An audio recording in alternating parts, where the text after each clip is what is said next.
Now the tariff saga continues. Now I could sit here and talk about all the numbers and go from country to country, percentage by percentage. But what's the point in that? Don't nobody understand those numbers anyway. What you really know and already understand is anybody that's getting tariffs raised is going to have a negative opinion about the numbers regardless of what they actually mean. I mean, most of the news I see is about how it affects them, and they put more focus on that instead of thinking of why he's doing the tariff rate hikes in the first place. Because if you put more focus on that, you understand why he's doing them, and you wouldn't be so offended about it. Here's the reality. The U.S. has been the big brother of the world for many decades. I'm talking many decades, my entire life even. And the U.S. has tolerated it and said, we're not going to bully you with our economy.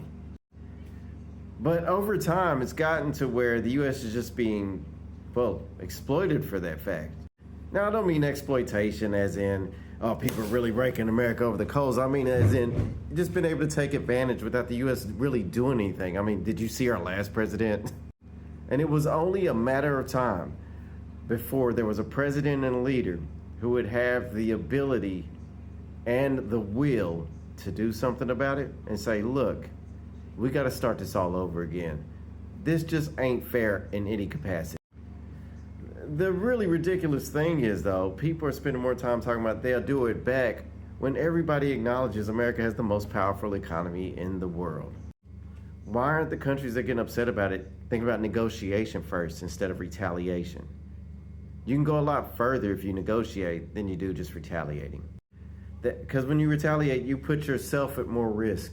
But when you negotiate, you protect yourself a lot more. To me, it just comes across as people want it unfair in their favor.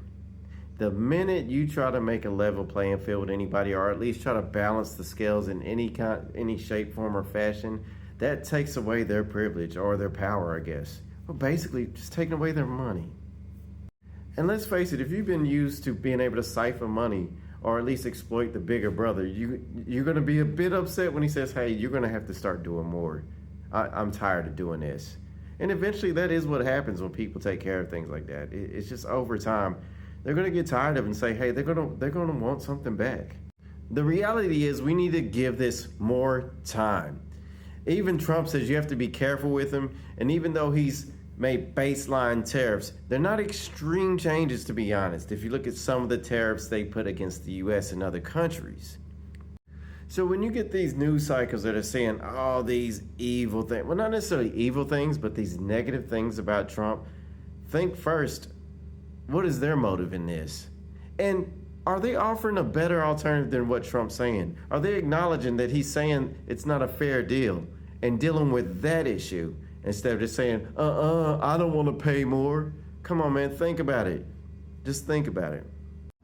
And so the next time you hear something on the news and it makes it feel like somebody's put a battery on your back and got you powered up, think for a second, how much do I actually know about what I just heard?